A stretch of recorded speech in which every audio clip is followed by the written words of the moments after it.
हाय मुलांनो, आज आपण सायन्सचा 10th लेसन बघणार आहोत, force and types of forces.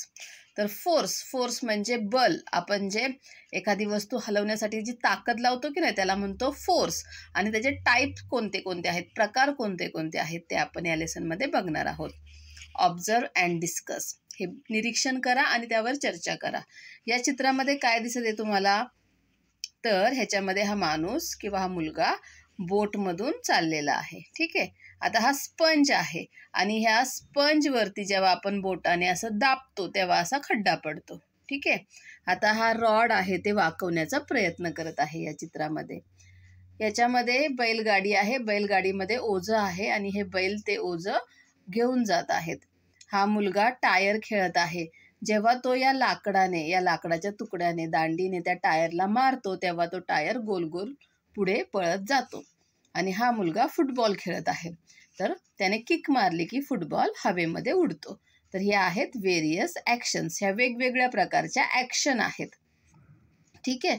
तर आपण बघूयात आता पुढे. First, will a boat move ahead unless pushed with the help of an oar म्हणजे असं जे बोटसाठी वल्लवण्यासाठी ही जी दांडी असते ना त्याला ओर असं म्हणतात. जर ह्या ओरची आपण मदत घेतली नाही, ह्या वल्लवली नाही ही बोट, तर ही बोट पुढे जाऊ शकेल का? Who exerts force to move a bullock cart forward. बैलगाडी पुढे चालण्यासाठी कोण ताकद लावतं? What makes the ball move during a game of football. Football खेळताना बॉल एका जागेवरून दुसरीकडे जाण्यासाठी कशाची गरज असते? How does it direction change. आणि त्याची दिशा, त्या बॉलची दिशा कशी काय बदलत असते? Will the wheel go forward if it is not pushed with a stick. आता हा मुलगा हे व्हील खेळतोय, हे चाक खेळतोय. जर त्याने या स्टिकने जर त्याला ढकललं नाही, मारलं नाही, तर हे पुढे जाऊ शकेल का चाक? When we kick the football coming in our direction towards the goal, we apply force. मग ह्या सगळ्या प्रश्नांची उत्तरं आता इथे आपल्याला कळतील की जेव्हा आपण आपल्याकडे येणाऱ्या फुटबॉलला किक मारतो, अशी एक लाथ मारतो, तेव्हा काय करत असतो? आपण त्याच्यावरती फोर्स देत असतो. आपण त्याच्यावरती आपला बल, आपली ताकद देत असतो. ठीक आहे. In day to day life, रोजच्या जीवनामध्ये we do many actions such as lifting, pulling, riding a bicycle and stopping it at times, pushing a load, squeezing or bending something or driving vehicles. तर आपल्या रोजच्या जीवनामध्ये जेव्हा आपण अशा काही ॲक्शन्स करतो, अशी कामे करतो, लिफ्टिंग म्हणजे उचलणे, पुल म्हणजे ओढणे, रायडिंग अ बायसिकल म्हणजे सायकल चालवणे किंवा तिला वेळेवर थांबवणे, स्टॉप करणे, पुशिंग अ लोड एखादं वजन आहे ते ढकलणे, स्क्वीजिंग म्हणजे असं पिळणे, दाबणे किंवा बेंडिंग काही बेंड करणे, आणि ड्रायव्हिंग व्हेकल गाड्या चालवणे. तर या सगळ्यांसाठी कशाची गरज असते? तर फोर्सची गरज असते. It is necessary to apply force for doing all these actions. मग ह्या सगळ्या ज्या ॲक्शन करण्यासाठी फोर्स लावावा लागतो, फोर्सची गरज असते. Force is applied to an object to pull it or push it in any manner. एखाद्या वस्तूवरती ती ढकलण्यासाठी किंवा ओढण्यासाठी आपल्याला काय लावावा लागतो? फोर्स अप्लाय करावा लागतो, त्याला फोर्स द्यावा लागतो. ठीक आहे. तर फोर्स समजलं. फोर्स म्हणजेच मराठीमध्ये त्याला बल असं म्हणतात. म्हणजेच एखादी गोष्ट उचलण्यासाठी, ठेवण्यासाठी. आता ही पेन्सिल आहे, ठीक आहे, ही जर मी उचलायची असेल तर त्यासाठी मला ताकद लावावी लागते की नाही? बल लावावं लागतं, त्यालाच फोर्स असं म्हटलं जातं. ठीक आहे. No object change its position on its own. कोणतीही वस्तू स्वतः आपली जागा बदलू शकत नाही. Force is required to move an object. आणि मग त्या वस्तूला जर जागा बदलायची असेल, तिथून ती हलवायची असेल, तर त्यासाठी फोर्सची गरज असते. Force is used to change the direction of an object in motion or to stop it. एखादा मोशनमधील गतीमधील ऑब्जेक्ट आहे, म्हणजे समजा हा बॉल आहे, तर ह्याची जर डिरेक्शन बदलायची आहे, जागा बदलायची आहे, दिशा बदलायची आहे किंवा त्याला थांबवायचं आहे, तर त्यासाठी फोर्सची गरज असते. ठीक आहे, इथपर्यंत समजलं. कॅन यू टेल, तुम्ही हे सांगू शकता का, what happens when you hold the two ends of a spring and pull them apart. आता तुम्ही जर एखादी स्प्रिंग घेतली, तिच्या दोन्ही टोकांना पकडलं आणि ती ओढलं, तर काय होईल, इथे दिसत आहे चित्रामध्ये, ती काय होईल, ताणली जाते. What happens when a blacksmith hammers a red hot piece of iron. आता लोखंडाचा तुकडा आहे, तो असा गरम केला भट्टीमध्ये की तो लाल लाल होतो. ठीक आहे, आणि मग हा जो ब्लॅकस्मिथ आहे, लोहार आहे, तो काय करतो, ह्या हातोड्याने त्याच्यावरती जोर जोरात मारत असतो. तर कशासाठी, तर त्याचा शेप चेंज करण्यासाठी.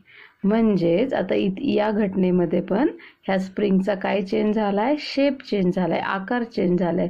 सुरुवातीला हे जे होते हे खूप जवळजवळ होते आणि ओढल्यामुळे ती ताणली गेली, तिचा शेप चेंज झालाय. त्याचप्रमाणे लोखंडाचा तुकडा आहे, त्याचा शेप चेंज करायचा असेल तर त्याला पहिले गरम केलं जातं आणि त्याच्यावर मग हातोड्याने मारलं जातं. म्हणजेच काय, तर एखाद्या वस्तूचा जर आपल्याला आकार बदलायचा असेल, शेप चेंज करायचा असेल, तर त्याला फोर्स गरजेचा असतो, त्याच्यावर फोर्स लावणं गरजेचं असतं. Force is necessary to change the shape and object. समजलं, म्हणजे एखाद्या वस्तूचा आकार बदलायचा असेल तर त्याला फोर्सची गरज असते. आता आपण फोर्सचे टाईप बघणार आहोत. Types of forces. फोर्सेस किती प्रकारचे असतात.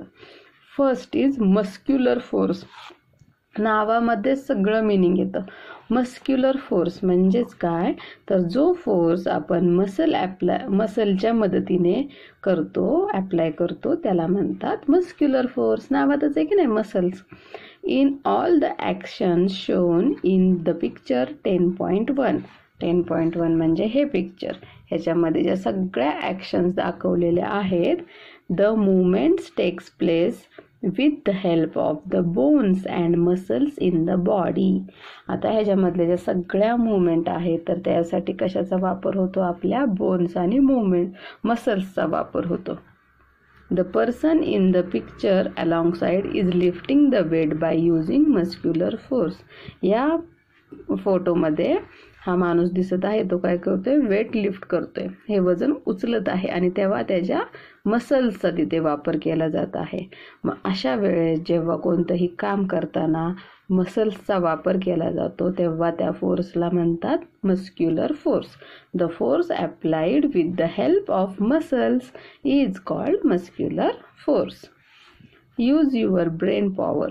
For which task in your day to day life do you use muscular force. तुमच्या रोजच्या जीवनामधील अशी कोणती कामे आहेत ज्याच्यासाठी तुम्ही मस्क्युलर फोर्सचा वापर करता. सेकंड टाईप आहे मेकॅनिकल फोर्स. मेकॅनिकल्स म्हणजे ज्याच्यामध्ये मशीन्सचा वापर होतो त्याला म्हणतात mechanical force. We use different machines for doing many task. आपण खूप कामे करण्यासाठी मशीन्सचा वापर करतो. Muscular force is used for running some machines. आता असे काही मशीन जर चालवायचे असतील त्यासाठी कशाची गरज पडते, आपल्या मसल्सची गरज पडते, मस्क्युलर फोर्सची गरज पडते. Some machines are run by using electricity or fuel.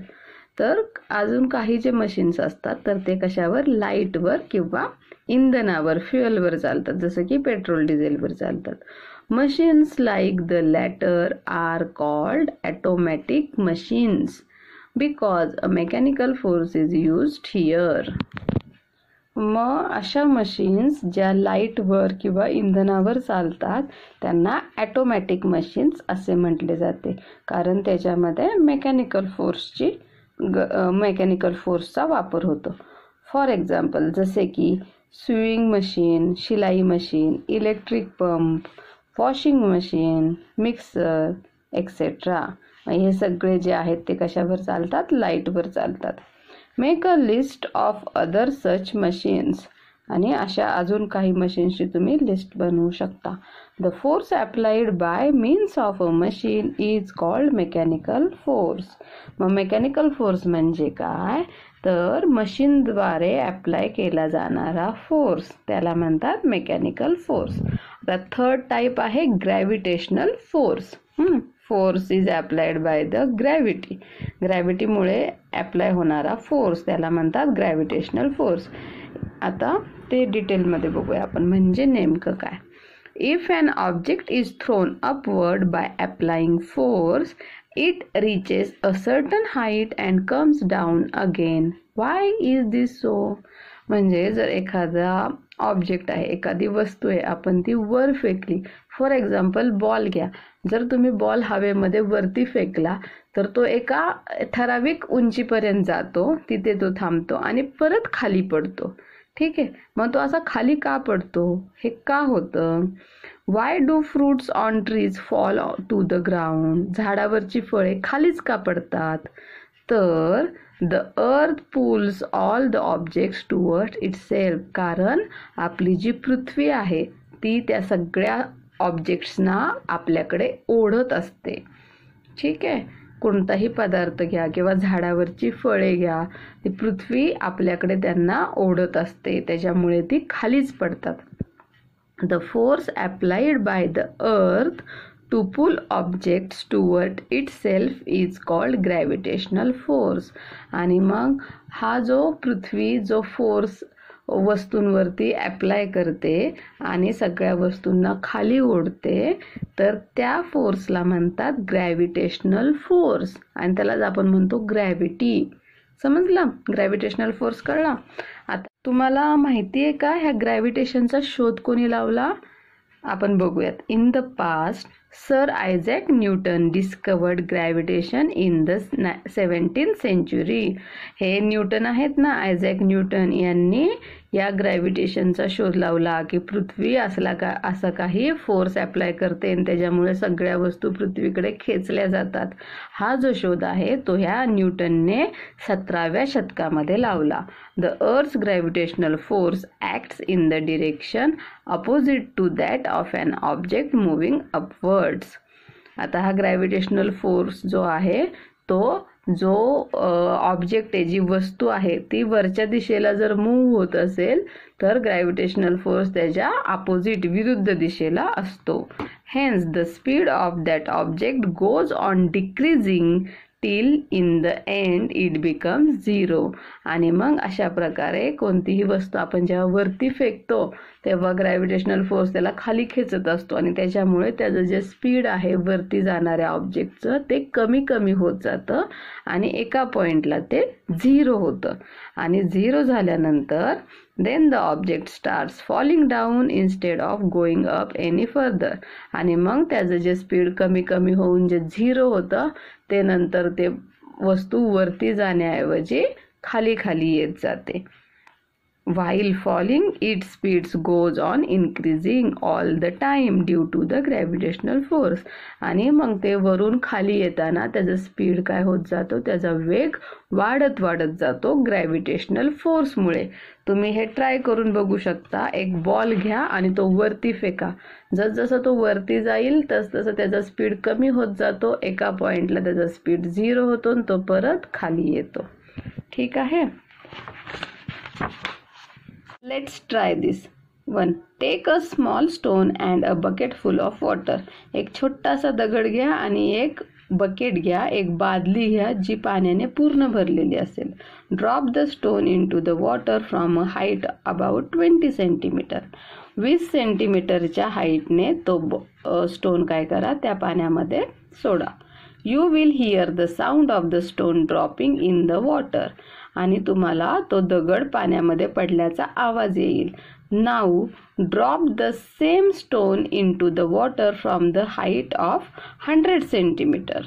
You will hear it sound again.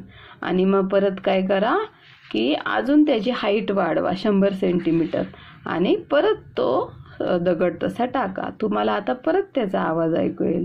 What is the difference in the sounds in the two actions above. आता ह्या दोन्ही ॲक्शन्स तुम्ही केल्या. ह्या 20 सेंटीमीटरवरून टाकला तरी तुम्हाला पाण्याचा आवाज आला, 100 सेंटीमीटरवरून दगड टाकला तरी पाण्याचा आवाज आला. पण ह्या दोन ॲक्शनमध्ये काय तुम्हाला फरक जाणवला? What can we conclude from this? आणि याच्यावरून आपल्याला काय कळतं? The actions of lifting a sack are shown in the picture. आता इथे दोन चित्र दाखवले आहेत. तर हे सॅक म्हणजे पोतं. हे पोतं उचलण्याच्या दोन ॲक्शन आहेत, त्या तुम्हाला इथे दिसत आहे. One sack looks empty. हे जे पोतं आहे तर हे रिकामं दिसत आहे. The other one is full. आणि हे दुसरं भरलेलं दिसत आहे. What difference do you notice in the way the two sacks are lifted? आता तुम्हाला हे दोन्ही उचलताना, हे दोन्ही माणसे दिसत आहेत, दोन्ही पोती उचलताना. तुम्हाला काय त्याच्यामध्ये डिफरन्स दिसत आहे? तर ह्याला जास्त कष्ट घ्यावे लागत आहेत पोतं उचलताना. The gravitational force on the empty sack is less. That is to say it's weighs less. आणि ह्या एम्प्टी सॅक आहे, हे रिकामं पोतं आहे, तर त्याच्यावर ॲक्ट होणारा जो ग्रॅव्हिटेशनल फोर्स आहे तो कमी असतो.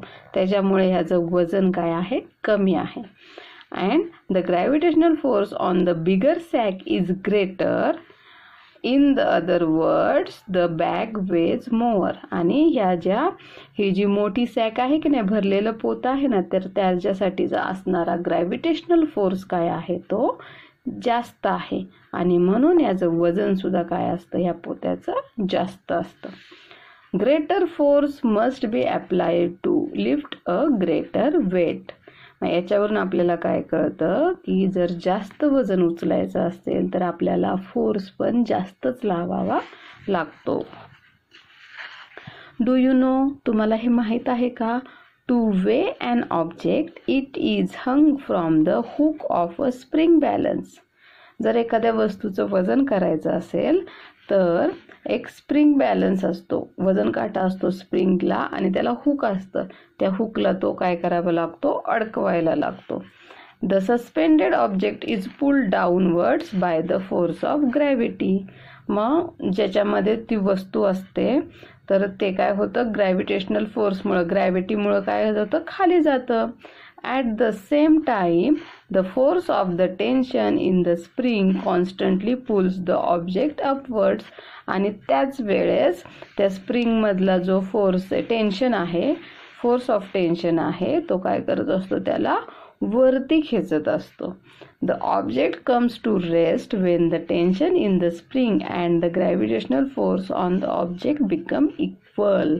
आणि मग तो ऑब्जेक्ट असा वर खाली होतच असतो, कारण ग्रॅव्हिटेशनल फोर्स त्याला खाली ओढत असतो आणि ती स्प्रिंग असतं, स्प्रिंगमधलं जे टेन्शन आहे की नाही, जो ताण आहे ना स्प्रिंगमधला, तो त्याला वरती ओढत असतो.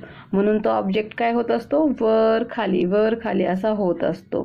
पण जेव्हा जो ग्रॅव्हिटेशनल फोर्स आणि त्या स्प्रिंगमधला फोर्स ऑफ टेन्शन तो जेव्हा इक्वल होतात, दोन्ही समान होतात, तेव्हा तो ऑब्जेक्ट हालायचा थांबतो, तो एका जागी स्थिर राहतो. In this position, the scale on the spring balance shows the gravitational force acting on the object, which is the weight of the object. मग अशा वेळेस तो जो स्प्रिंगवरचा जो वजन काटा आहे की नाही, जो बॅलन्स आहे की नाही, तर त्याच्यावर किती ग्रॅव्हिटेशनल फोर्स ॲक्ट होतोय ते आपल्याला कळतं, आणि तोच त्याचं काय असतो? वजन असतो. The gravitational force acting on an object is called the weight of that object. म्हणजेच कोणत्याही वस्तूचं वजन म्हणजेच त्याच्यावर ॲक्ट होणारा ग्रॅव्हिटेशनल फोर्स असतो. आपलंही जे वजन आहे ते म्हणजे ॲक्ट होणारा आपल्या बॉडीवरती पृथ्वी जो ग्रॅव्हिटेशनल फोर्स अप्लाय करते तो असतो. Find out and discuss. शोधा आणि चर्चा करा. The gravitational force operates between the sun and the planets in the solar system.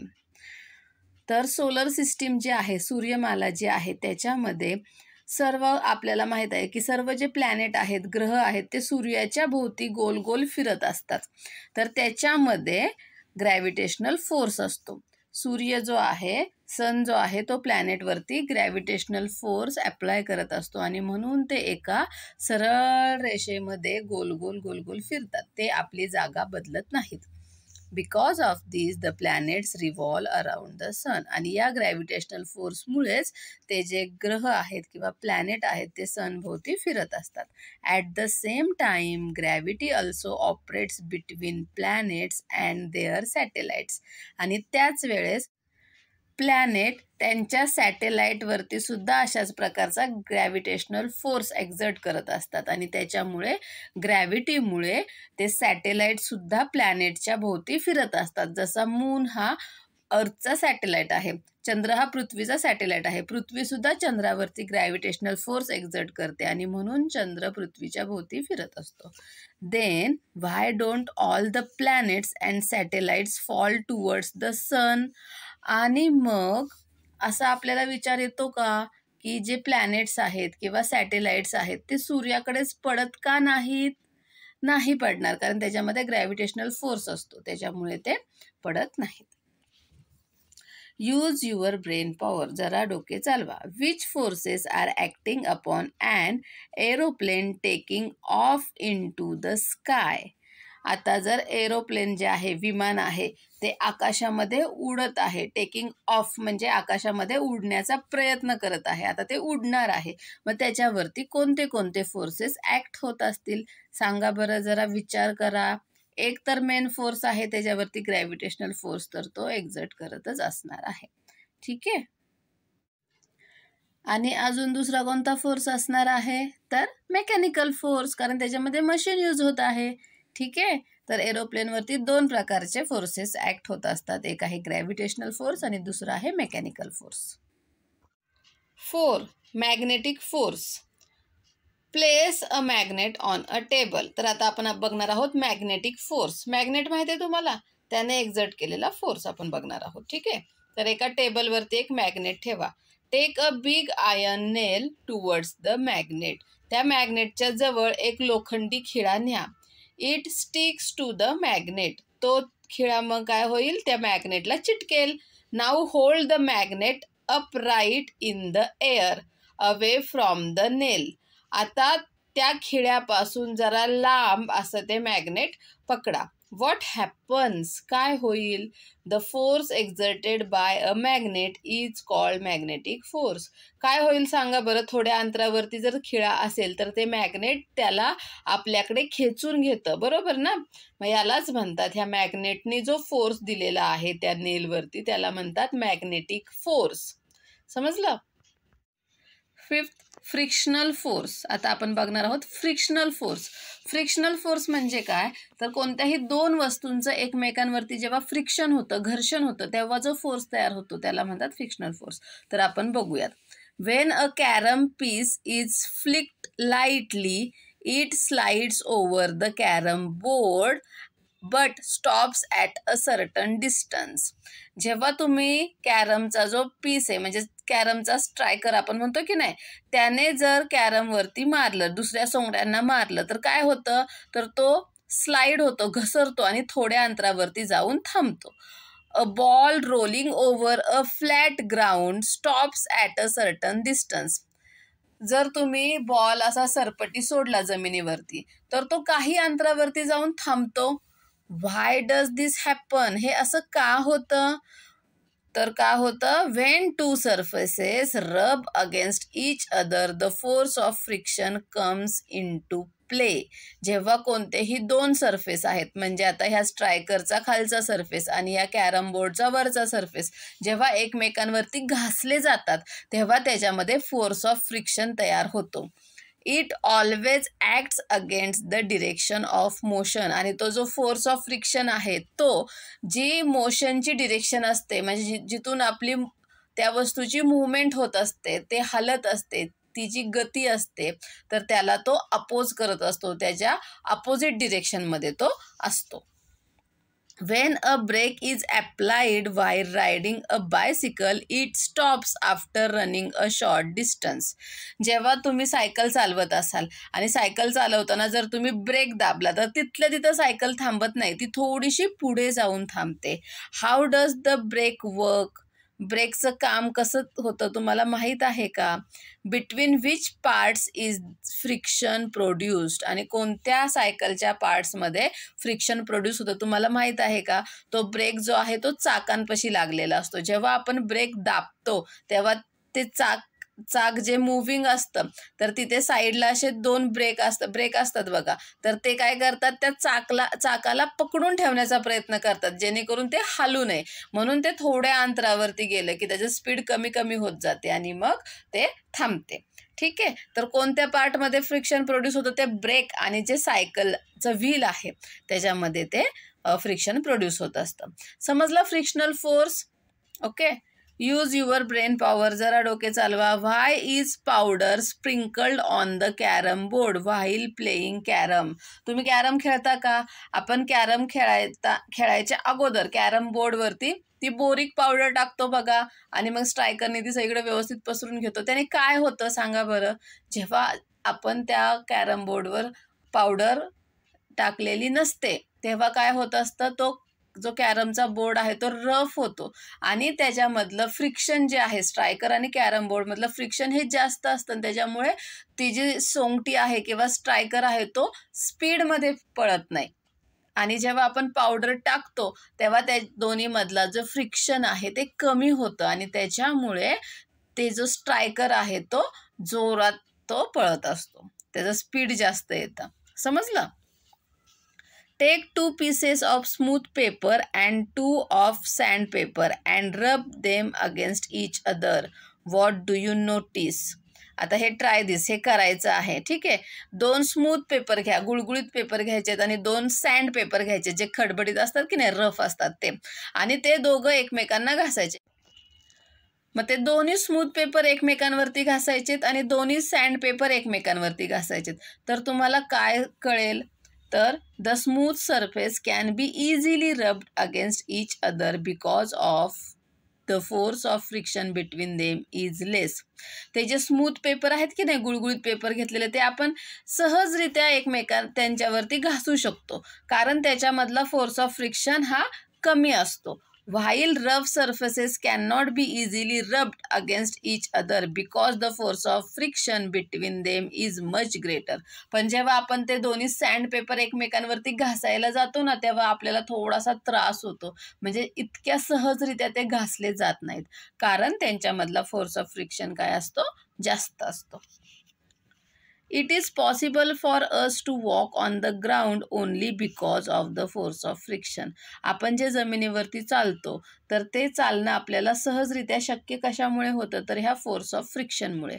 If there is no friction we would slip and fall. जर तिथे friction नसेल तर आपण घसरून पडू. For example, we are very likely to slip while walking on the oily or wet floor. म्हणजे जर जमिनीवरती तेल सांडलेलं असेल किंवा पाणी सांडलेलं असेल, जमीन ओली असेल, तर आपण त्याच्यावरून घसरून पडतो कारण त्या तेलामुळे आणि पाण्यामुळे फोर्स ऑफ फ्रिक्शन जो आहे तो कमी होतो, त्याच्यामुळे आपण त्याच्यातून घसरून पडतो. Why is a wooden plank laid down for pulling out a car which is stuck in mud. जर एखादी कार चिखलामध्ये अडकून पडलेली असेल ना तर आपण काय करतो माहिती आहे का? त्याच्या चाकाखाली लाकडाची एखादी फळी ठेवतो. असं का ठेवतो माहिती आहे? कारण जेव्हा ती चाक जेव्हा चिखलामध्ये अडकलेलं असतं तेव्हा आपण कितीही त्या गाडीला स्पीड द्या, ॲक्सिलेटर दाबा, पण ते चाक आहे ना तिथल्या तिथंच फिरत राहतं कारण त्याच्यामध्ये जो फोर्स ऑफ फ्रिक्शन असतो तो कमी असतो. त्या चिखलामुळे ती ओली असते जमीन त्याच्यामुळे, आणि त्याच्यामुळे त्याला पुढे मूव्ह व्हायला फोर्सच मिळत नाही. आणि म्हणून जेव्हा आपण ते लाकडाची फळी ठेवतो तेव्हा त्याच्यामध्ये फोर्स ऑफ फ्रिक्शन वाढतो आणि ते सहजरित्या मूव्ह होऊ शकतं. समजलं? A force of friction is generated between the wheel and the wooden plank laid down under the car. ते सांगितलेलं आहे इथे की गाडीचं चाक आहे आणि जो लाकडाची फळी आहे तर त्याच्यामध्ये फोर्स ऑफ फ्रिक्शन तयार होतो. Hence it can be pulled out from the mud. आणि त्यामुळे ती गाडी जी आहे ती त्या चिखलातून बाहेर काढू शकतो आपण. In short, the force of friction can either be decreased or increased as desired. आणि म्हणजेच थोडक्यात काय, हा जो फोर्स ऑफ फ्रिक्शन आहे तो आपण कमीही करू शकतो आणि वाढवूही शकतो. जर फोर्स ऑफ फ्रिक्शन कमी करायचा असेल तर आपण पावडर टाकतो, त्याच्यावरती ऑइल टाकू शकतो किंवा पाणी टाकू शकतो. ठीक आहे. आता 6 बघूयात, electrostatic force. First, spread small pieces of paper on a table. एका टेबलवरती असे कागदाचे तुकडे, छोटे छोटे तुकडे टाका. Rub a piece of thermocol or an inflated balloon against silk cloth and bring it near these pieces. एखादा थर्माकोलचा पेपर घ्या किंवा एखादा फुगवलेला बलून घ्या, फुगा घ्या आणि तो सिल्कचं जे कापड आहे त्याच्यावरती असं घासायचा आणि मग त्या कागदाच्या तुकड्यांजवळ न्यायचा.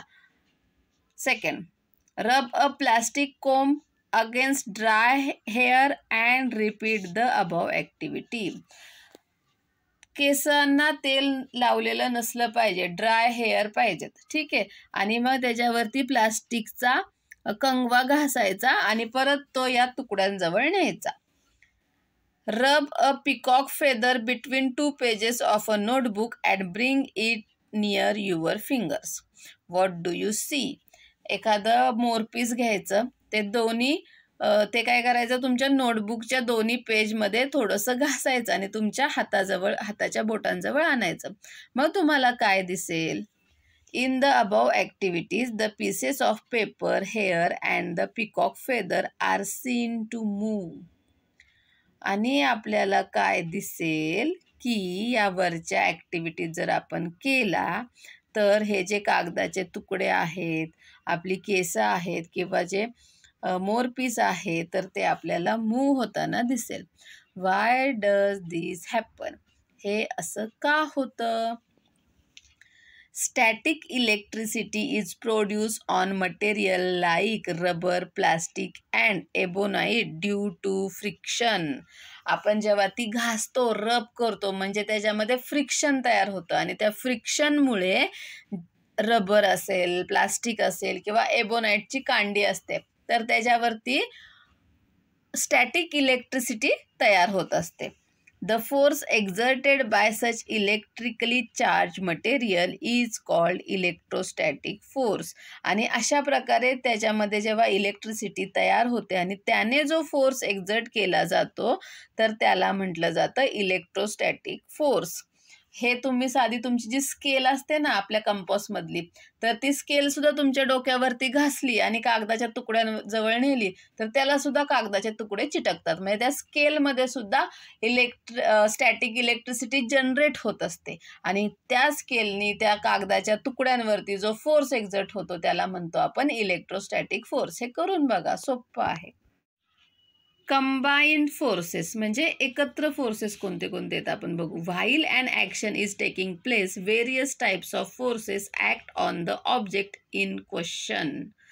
तर जेव्हा कोणतीही ॲक्शन होत असते तेव्हा एकापेक्षा जास्त फोर्सेस त्याच्यावरती ॲक्ट होत असतात.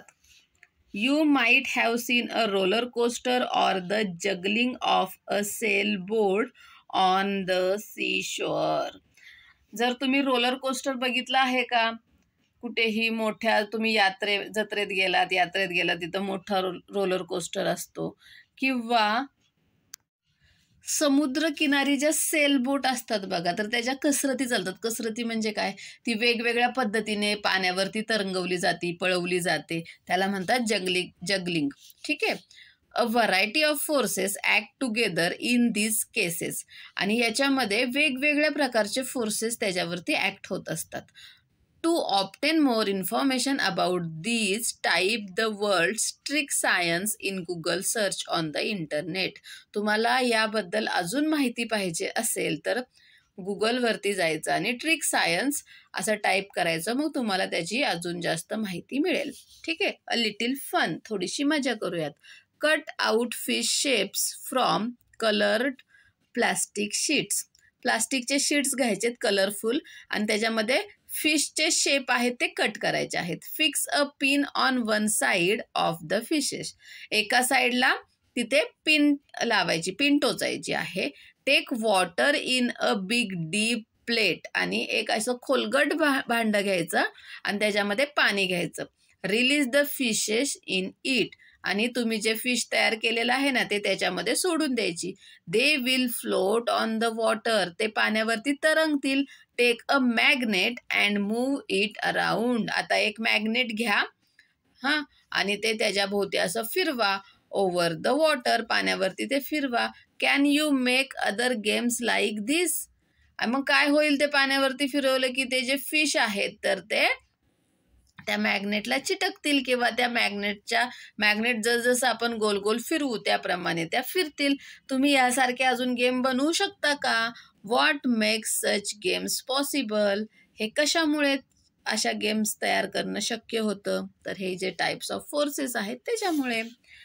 What we have learned. मग आपण या लेसनमध्ये काय शिकलो? Force is required to bring about any action. कोणतीही ॲक्शन जर करायची असेल तर त्यासाठी आपल्याला फोर्स म्हणजेच बल लागते. Force is necessary for making an object move to change the direction of motion and also to change the shape of an object. जर कोणत्याही ऑब्जेक्टला आपल्याला मूव्ह करायचं असेल, एका जागेवरून हलवायचं असेल किंवा त्याची जी स्पीडमध्ये त्याची जी डिरेक्शन आहे, त्याची जी दिशा आहे ती बदलायची असेल किंवा एखाद्या ऑब्जेक्टचा आपल्याला आकार बदलायचा असेल, शेप बदलायचा असेल तर त्यासाठी सुद्धा फोर्स आवश्यक आहे. There are various types of forces such as muscular force, mechanical force, gravitational force, magnetic force, frictional force and electrostatic force. वेगवेगळ्या प्रकारचे फोर्सेस आहेत, वेगवेगळ्या प्रकारचे बल आहेत, जसं की muscular force, mechanical force, gravitational force, magnetic force, frictional force and electrostatic force. ठीक आहे, समजलं लेसन? Bye bye.